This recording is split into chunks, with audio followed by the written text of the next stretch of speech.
Morning. I would like to know more about Deyasra and the work that Deyasra does apart from helping small businesses.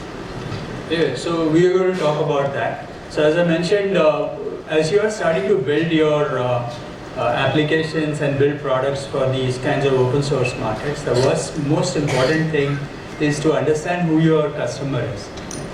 If you know who you are targeting your customer to, then your products will make a lot more sense. So in this context, of course, you can write many applications that are targeted to any individual, which would be anybody in the world in some sense, or anybody in India. But there are many cases when you may want to, or you might find it much easier to or useful to target applications that are targeted to small businesses. And that's what I'm going to talk about today. So I'm going to share with you some of our experience from what we have done with Deyasra Foundation and how we work with these very tiny businesses and what their challenges are, so that you can build applications and solutions that are more appropriate for us. Okay. So, just one second. Okay. We all talk about demographic dividend. Okay. And as part of the demographic dividend, we say that the real demographic dividend happens when the people in the working age, okay, this blue line is greater than the sum of the other two lines, right? So other two areas. So the point is that people who are working are greater than the number of people not working or in the working age. So right now we are at 22, 24 right now. So we are about here. So we have some more time when this dividend will keep increasing and then it will start to come down. So if you look at it any which way right now, we have about 25 million people at every age in India, below the age of 40, let's say. And since we have 25 million people at that kind of a situation, and good number of these need to be working, we need to have at least 15 million jobs every year for the next many years. Okay? So this is the reality of the world as such. And in addition to that, we need jobs that will pay good money. And unfortunately, if you think about it, if you say you are making more than 25,000 rupees a month, you are earning more than 90% of Indian population. And if you look at salaries below 10,000 rupees, okay, which is about here, you are at 65%. So 60 to 65% of the people in the country make less than 10,000 rupees a month. So if we have to address our whatever we want to be in the next 5 years, 10 years, 20 years, it is very important that we have people in the age that can work, have work for them, their jobs. And second, jobs are paying them good money and not just doing things where you don't make enough money.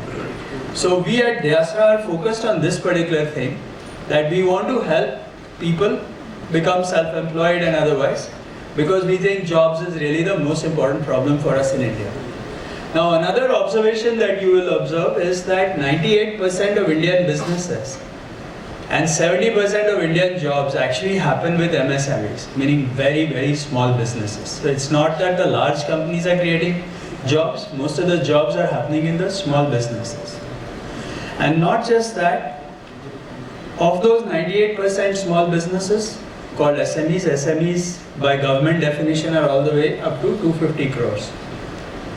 But if you think through it and really parse it a little bit further, more than 90% of those who are called SMEs in this category are actually below 1 crore. So most of the jobs and people are being employed today in businesses that are very, very tiny. And we call these nano-entrepreneurs, people who are running businesses that are less than 1 crore or typically less than 10 employees. So me and my few employees. So that's really the world that is where most of India's jobs are happening. So reality is that while the government likes to say that we go do skill development, this, that, other things, and go to big companies and they want to do manufacturing and all of those are all important things for improving the economy and making sure that our GDP grows. But jobs are not really happening in those economies, in that place. Government can't create jobs for everyone. Okay? So the reality is that most of the jobs are going to happen amongst the entrepreneurs and people who are job creators. And unfortunately, most of them are very small businesses. So for Deyasra, we are committed to the success of nano entrepreneurs. And we decided to focus on that group, because if you have a clear targeted focus, then it's much easier to work through this system. And that's why we started Deyasra Foundation in about 10 years back, about 11 years now. And we have supported now more than 2.75 lakh, so 275,000 small businesses. And we have more than 100 partnerships. Okay. So I have here with me Pradnya Godbole, who is the CEO of Deyasra Foundation. And she is Pradnya at deyasra.co.in. And we are very interested in working with you in multiple ways. One is, of course, many of you may be nano entrepreneurs. So if you need help as nano entrepreneurs, we are there to help you. That's our mission. And since you are in the ecosystem to help build software for or solutions for public good and all of that, perhaps you might consider nano entrepreneurs as your customers, because it's a very large community, as I just shared with you. This is where the real action is, and this is what the jobs are, and this is where action is. And we would love for you to try to help us build some of these tools that are needed for these nano entrepreneurs, so that we can really help these be greater than nano entrepreneurs soon, and hopefully become large companies in the future. Sorry. So now I'm going to share with you very briefly what are the observations that we have learned from our working with nano entrepreneurs since 2013. And we have many different activities going on. We have many people who are involved in various aspects of nano entrepreneurship. Do I have one more slide here? Yeah. So let's share with you a little bit about what we do with nano entrepreneurs. So the way we look at this whole ecosystem is that, you can't just say work with only 5 nano entrepreneurs or whatever. You have to do the whole ecosystem play. So the first part of the ecosystem is to inspire young people and their parents that it is okay to be on your own. This is a big parent problem more than just an entrepreneur problem, because everyone tells you go take a job. But jobs are not there, so what do? You have to go create your own jobs. So that's really what we are helping people on. So we work with college students of all kinds, to help students think about how to get an entrepreneurial mindset. We believe that gig economy is going to happen, and if people are gig workers, these are the kinds of businesses they might be thinking about. So every gig worker needs to understand that, have the confidence that I can do my gig now and get a next gig. So how do I sell better? How do I manage my money? So those are the kinds of things we do with seed. So that's like you plant the seed. Now once the seed is already there, the seed needs soil and other nutrients so that it can grow well. So that's the main part of our platforms. If you go to deyasra.co.in, you should be able to see a platform where we have many different services targeted to nano entrepreneurs. Many meaning we have about 75 to 100 different services.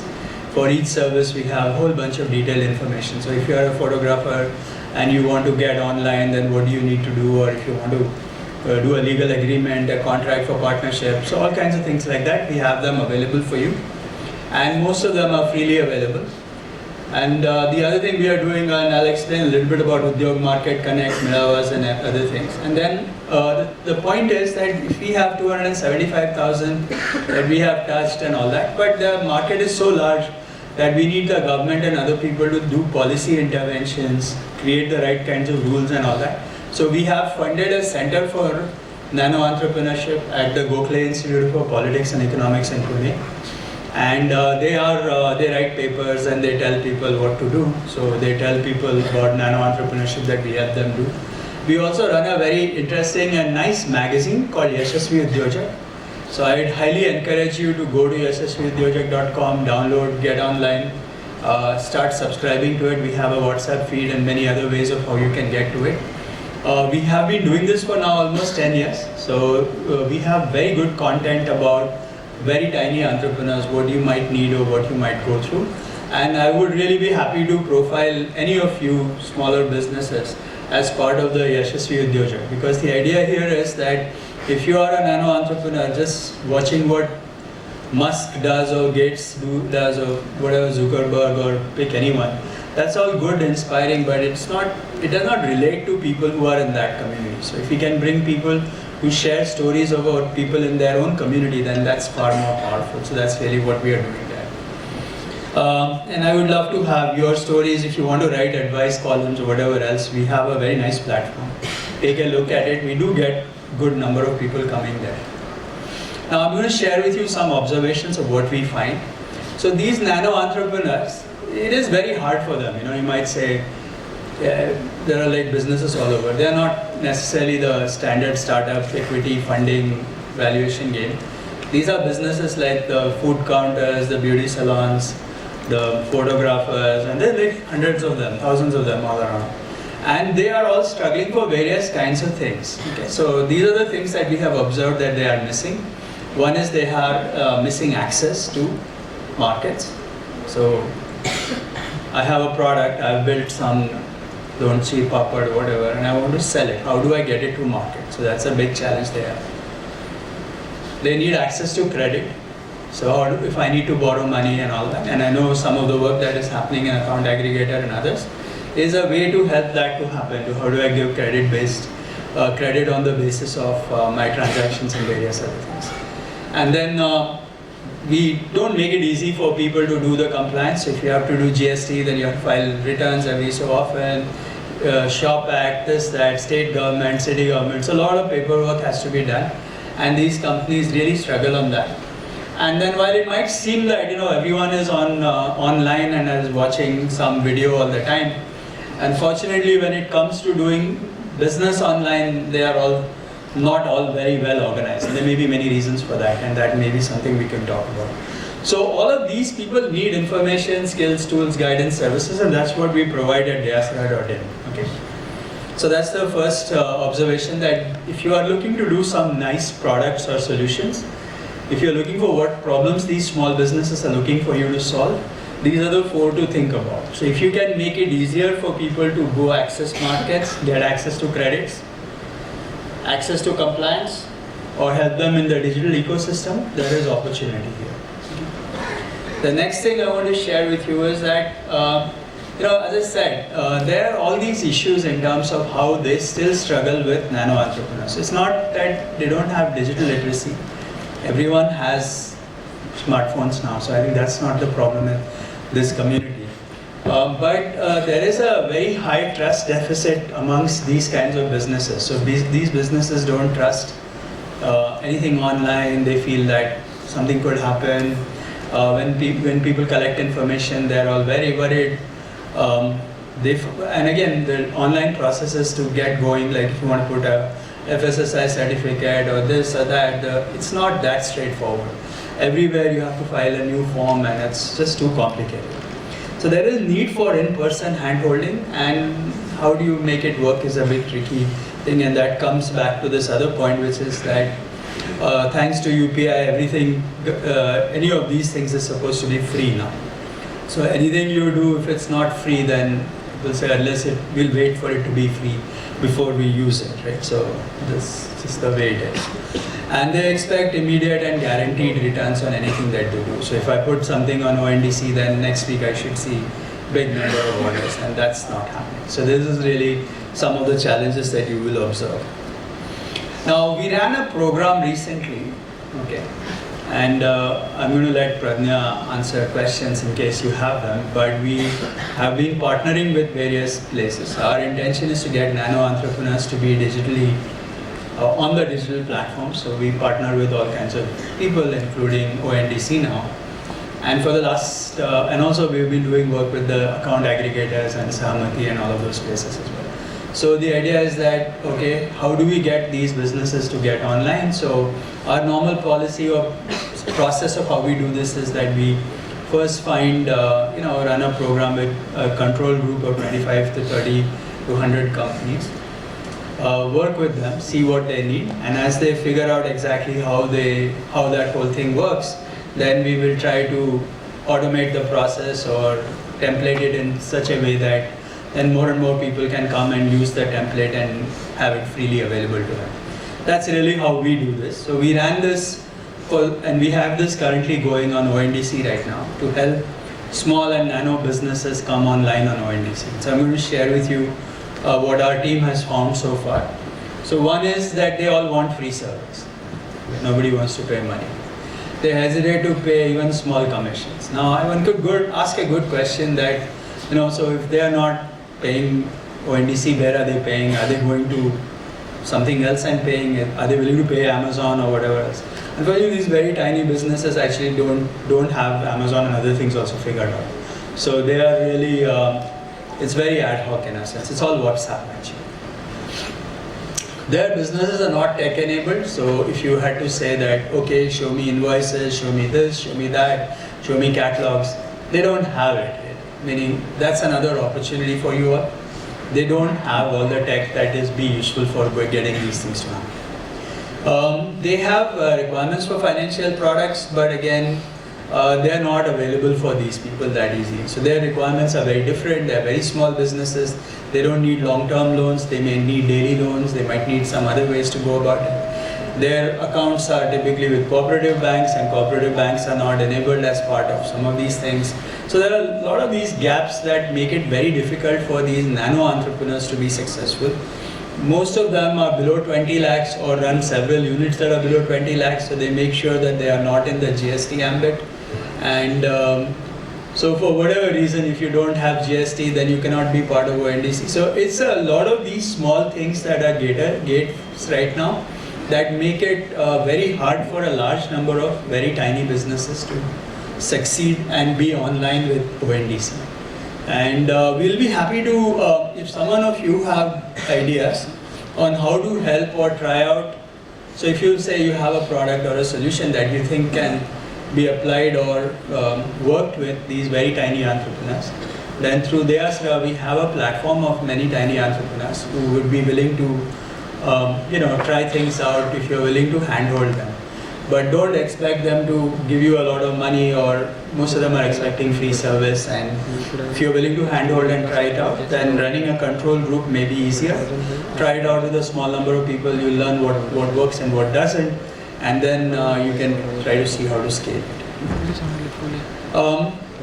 Some other parts where I think that when people are talking about digital rails right now and DPI, a lot of these DPI is being built for individuals rather than for small businesses. So what I'm recommending here is that there is an opportunity to think about how to extend these DPIs to small businesses as well, where small business is an entity that stays inside as an individual. So like you have identity for individuals, maybe there is a need for identity for very small businesses that can be managed in a nice way. So what is the equivalent of a Udyog Aadhar or whatever you might call it?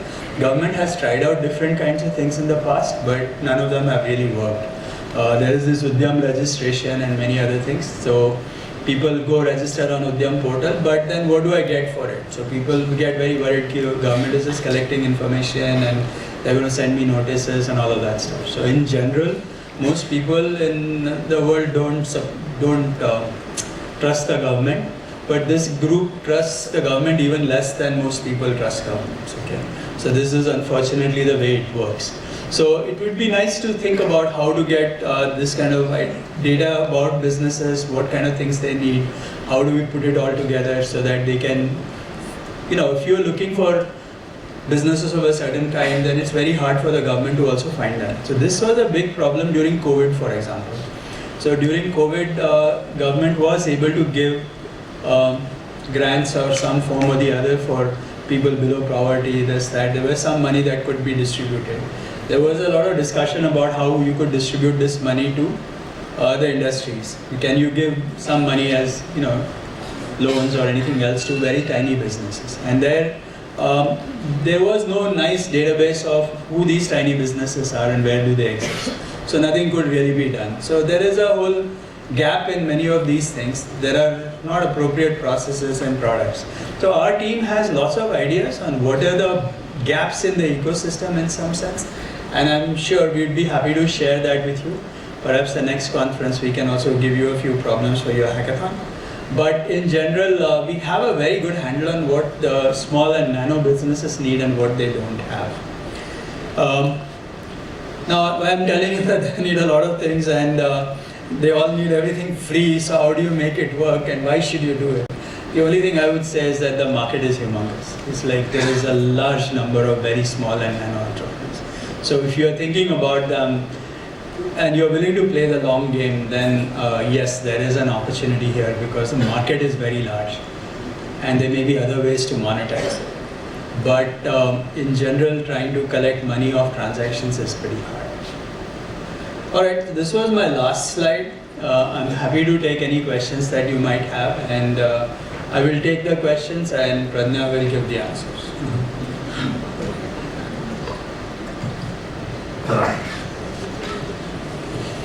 Yeah, Parth, you want to ask something?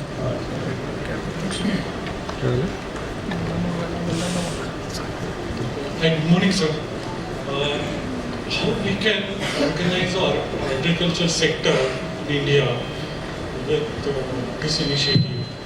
Because there are millions of farmers who want to get into a formal state where they can directly market their products. Yes, so that is a part of, that is something we are looking at as part of our Market Connect. So there are several agencies and FPOs and others who have created, different kinds of cooperative markets, and we work with BIF and other places as well. So yes, that's an important part of where we are trying to work on, and if you have ideas on how we can extend ONDC or others to farm produce and buyer and seller markets, I think that's a good idea. What we have been doing is we have been trying to reach farmers and other farm related products and food products to see how we can help them with their compliance needs or credit needs or other needs as well. So as a, as sort of what we do, we don't try to train people on the skill of what they need to do. So we wouldn't tell them how to do farming. But once they have the produce, if they want to make money out of it, then that's where we are, the commerce part of it or the business part of the farming, how to get additional income, that's where we are happy to help. Now, I would add one more thing here. So, we've been running this for about 11, 12 years, and we have struggled in many ways, and we have tried many different experiments to get to more and more people. I would say most of our sort of clientele or user base is very urban, from the cities, not from the farming belt. And it's not necessarily that we don't want to go to them, it's just that that's how it has started. What we are finding is that if we can get partners, meaning NGOs who are more suited to being local in those areas, then this kind of stuff has more likely chance of working. So we have now some partners who have local presence in rural areas, and we're hoping that with their presence there locally, we will be able to extend this to the farming community. You want to add something? Yeah, can I just add? So another thing I wanted to mention is the platform itself is very modular. So while it's built right now with urban content for urban businesses, it's very easy to customize it for rural content as well. So all we need is domain expertise, and then the modules will take that, if we can crowdsource or get expertise who can give us content and the entire, the information tool services, all of that, we'll be able to put it in, and the whole idea is to put it onto the platform and have many people access it. Right? So another issue is how do you deliver it, how do you get the farmers to accept this technology and be able to use it. So there's various gaps there, but the platform is ready to accept all that content. Okay, let's take some from this side. Yeah, go ahead. So all these entrepreneurs, so is there any profile or is there any kind of picture of their customers? So are their customers largely urban? What kind of customer profile do these nano entrepreneurs have? Is there their customers are everybody in the. So these nano entrepreneurs, I'll tell you the most popular ones. So our top 5, if you want to look at it, number 1 would be food and food related businesses. So people who are making lonji, papad, whatever else, cake, biryani to whatever, things like that, right? Restaurants, small things, chai tappi, everything. So those kinds of things. We have a very good number of people in the fashion and beauty industry. The fashion is people who are, making various kinds of clothes or fashion related activities, accessories, quite a bit of them, jewelry, all those kinds of things. Either making them or trading, both. Similarly on the beauty business, so starting from beauty salons, massage parlors, these are other things where people are it's easy to get them going. And there are other ones which are sort of small repair shops, there is mobile repair type people, there is also photographers and such things, and then classes of various kinds. Those are sort of the ones. Any other big ones? Coachings, yeah, those are the classes and various kinds. Coaching and other things. So those are the kinds of people. Now if you look at coaching, right? So their constituents are really people who want to go to classes. So it's our delivery is to these nano entrepreneurs, but they are actually serving the population at large. Some are selling into businesses, some are selling to individuals, but both. Yeah, let's take this question. About unique ID, trust, the 275 already. 275,000. Yeah. So can that trust be converted to a unique ID so that their customers start coming to them because it's already on their Asra? Yeah. No, so we are trying to create a. Sorry, maybe I should move back. So we are trying to. I think there's somebody next to you also wants a question. Anyway, no, so we are trying to create a badge of honor that you're working with the Asra and all that. But really, the whole purpose of what we want to do is to be very decentralized, right? So we are providing information, and see, I'm not really hung up on how many we create. What I'm most interested in is looking at the fact that we have to create 15 million jobs in a year. Most of these jobs are not going to come from government or big companies. Most of them are going to come from small entrepreneurs. Where are they going to come from? Either they are going to be new entrepreneurs creating these small businesses, which will start as nano entrepreneurs, or the nano entrepreneurs will grow to become bigger and they'll hire more people. That's the only path that we see. So our goal is to see how more and more people come and become entrepreneurs. So everything we do is sort of open source and it's freely available and all. So while we are happy to say, yeah, whatever, we don't want to be in the certification business, because then it becomes, you come to us, we are centralized and we certify. So we are trying to not be very aggressive about that. Morning, sir. Sir, I'm just taking my question to a slightly more fundamental level. Okay. So if I'm an entrepreneur I belong from a small town in UP, and I'm quite good in making good namkeen over there, but unfortunately I don't have access to larger market because there is no level playing field, number one. And number two, I don't have funding because I don't have access to the right entrepreneur or maybe the provider of funding agencies. Third, I don't have human resource to scale my business. So these are some of the fundamental challenges which I'm facing right now. So I know that everything cannot be addressed by coming over here, but as the Asra, how can it help me addressing all these fundamental issues and some of the challenges which Exactly. So those are the fundamental issues that we are trying to address. And we can address them in UP as well. So one is, of course, if you need access to credit, there are many schemes that the government has, including the Ministry for Social Welfare, and then every state has their own schemes and all that. And cooperative banks, all of them want to lend. It's just that you don't know how to get that. So we can help you with getting your proposal into shape so that you can get the loan that you need. Most of these people are not looking for equity, so they don't need to go to VCs. They can get loans and move that to happen. And hopefully with all the account aggregator and other infrastructure that is getting created by groups such as you all, that should be easy for them to show their last 25, let's say last 3 months, 5 months, 6 months of UPI transactions and get loan against them. So that's one part. Access to market, there are many parts, including, let's say you want to get on India Mart, Vibe City, D-Mart, this, that, other places. And there are farm cooperatives, all of those. So they are all open to ideas. Now you need to package the product better. You need to have it in the right place. You need FSSAI certification. You need QR code. We help you do all of those things. And then we help you set yourselves up so that if you want to go on Amazon to sell, or you want to use any of these online platforms or mandis or whatever else the government has created, we know how to get you there and you can put your products there and get to that.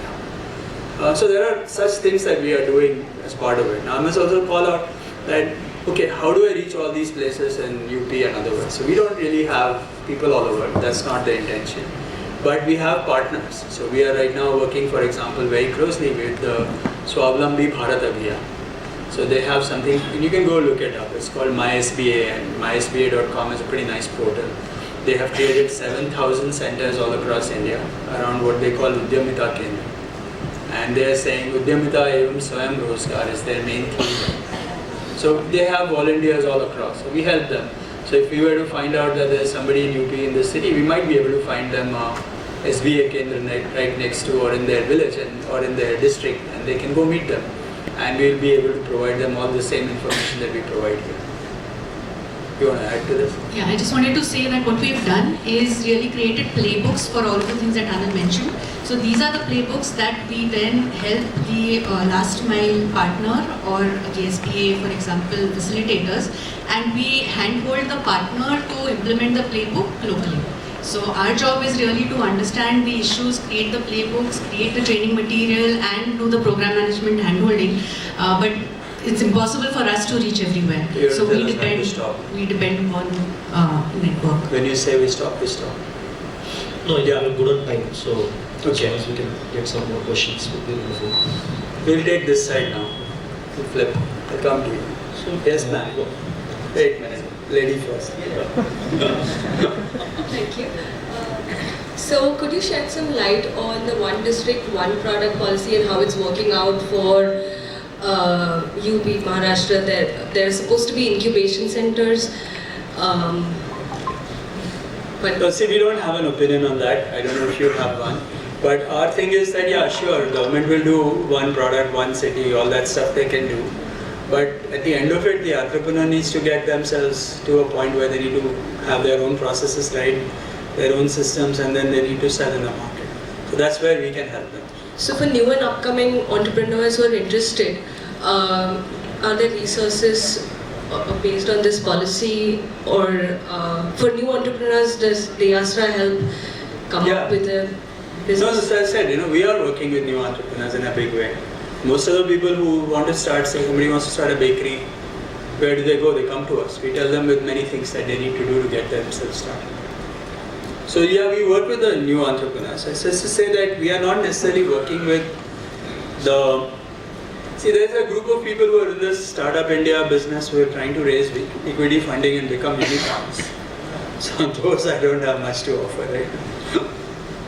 I have a question. So what's like the journey map for these nano entrepreneurs? Yeah. Like they scale and they exit the program, or what's No, the so it's- outcome that we look yeah. for? So it's not a program in that sense, that it's a platform. So you keep coming whenever you need help. Okay.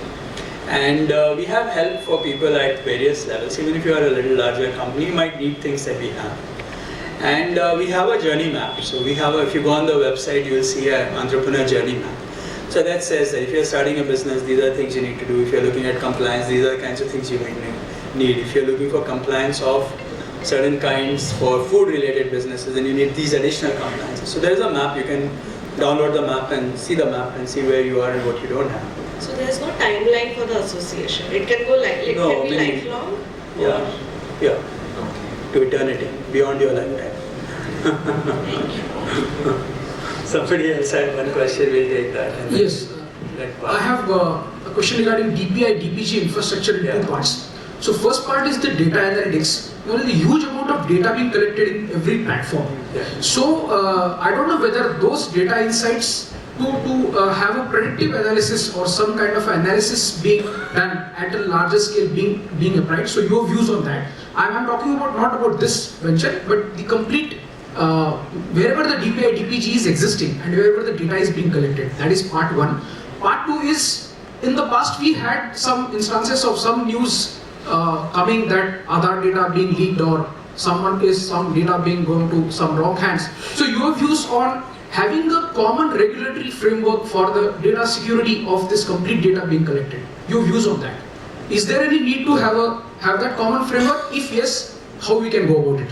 So one is, okay, there are lots of agencies that collect data, track data, give analysis. There is a National Statistics Commission, this, there's that. A lot of people are doing that. We are not part of that at all. I mean, I don't know exactly what they do and what they don't do and what they are missing. But I think there are lots of agencies whose job is to manage data and collect data and write report data. At DEASRA, we collect all the data that we can, for sure, and we analyze it quite a bit. So a lot of our decisions on which direction to go, what kind of things are needed, all the stuff that I shared with you, is coming from insights from the data that we have collected. Now regarding Aadhaar and security and framework, and of course everyone agrees that we need the right kinds of security of data privacy laws, data usage laws and all that. And I think there is a whole bunch of people who are working on it. I'm not really spending too much of my time at this moment on this. Yeah. So very good morning. I would like to know more from the accessibility point of view. So the different disability people are there. So we in India specifically have a large number of group of people. Correct. So how is your approach at DEASRA or the things from your journey you have? Right. See, the platform that we have is definitely available. Now I understand that many of these things may not be accessible to people who have different kinds of disabilities in other places. So what we have tried doing off and on is that there are, for us the model that works best is that there are specific NGOs that are very interested in that kind of a community of people. So if we get to, like for example, there is in here in Khadki there is that Army paraplegic, QMTI. So they are very much focused on those kinds of people.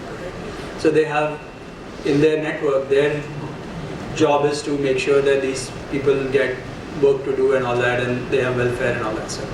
So what we would do is we would go to them and work with them and say, okay, we will give you special attention, we will identify some of our people who will work with you, come and spend days with you or whatever, and then help you get that jump or push that you need for your businesses. So yeah, I think that's what we've been doing. For us to say that, again, there's a trade-off here. We are trying to not be the feet on the street for all the activities because it's just a very different and a very large market. We are providing information and disseminating information through NGOs and partners. We said we have 100 plus partners. And through that group, we are able to give people access to whatever they need. And if we find some group comes to us and says, I need something that we don't have on the platform, we are very happy to add to it. And I must just say, because we are in the open source community, everything that we have is available and it's pretty much in the open source. So we are not holding anything back on the information as such. As long as you put it to good use, we are happy to share and partner as well. I think we are pretty much over time. Sir, last one. Here. Okay. Sir माझा प्रश्न होता की DEASRAला एका and user पर्यंत पोहोचायचं आहे जो एका गावामध्ये किंवा त्याचा छोटासा बिझनेस आहे. ओके सर, तुम्ही स्टुडंट रुरल इंडियामधून येणारा आणि शहरामध्ये शिकणाऱ्या विद्यार्थ्याला बघता का की तो DEASRAचा जो गोल आहे तो त्या नॅनो एंटरप्रेन्योर घेऊन जाईल. म्हणजे मी एका विद्यार्थी सहाय्यक समितीमध्ये शिकतो, तर मला ते काय करतात तर नवीन ज्या योजना, जशी माझी आई पापड बनवत होते आणि लिज्जत पापडची ब्रांच होते. ओके, तर मला माहिती आहे माझी आई पापड बनवते, तिला ते माहित नाही, तर मी ते गावापर्यंत घेऊन जाऊ शकतो. तर मग तुम्ही स्टुडंटला कसं बघता इथं? नाही, आम्ही स्टुडंट्स बरोबर बरंच काम करतो. आमच्याकडे प्रोग्राम पण आहे स्टुडंट्स बरोबर, आणि कोणाला जर इंटरेस्ट असेल तर I am sure Pragya will have some ideas for you. आपण तो पहिला जो मी म्हटला सीड सॉईलमध्ये, त्या सीडमध्ये आम्ही बऱ्याच विद्यार्थ्यांबरोबर काम करतो. विद्यार्थ्यांबरोबर बरेच प्रोजेक्ट्स पण करतो आणि त्यांना लागणारे जे प्रोजेक्ट्स असतात त्याच्यासाठी पण आम्ही we are in the ecosystem, so happy to support. Now yeah, if you have something specific then we can work with you. So I think I know Anand has less time today, so I think we should have really kept probably 2 hours for this, considering the amount of questions. No, I think next time what we'll do is, instead of the 2 hours, what we can do is we can get some people from our team to showcase the platform, and we'll bring some nano entrepreneurs also. Oh, that will be awesome. In fact, so then you can ask them as to what some of the most progressive ones who have tried out different things, ONDC and whatever. So they can tell you that I tried it. This is where I was I'm struggling or this is what it is. But I just want to finish with one appeal to all of you. That yeah, I mean, there are certain applications that you will build and solutions you will build that are targeted to individuals, that's just fine. But there are certain specific kinds of applications that are very useful for a group of nano entrepreneurs, and you might find, okay, what can we do for beauty salons, or pick any one of them. There are lots of needs for these businesses, and if you have an interest in working with them, we may be able to help you collect you or take you to the right group of those starting points so that you can try them out, and if you like it, then they like what your product is, and then it can go somewhere. With this, I want to thank you all for inviting me, and I will stop here.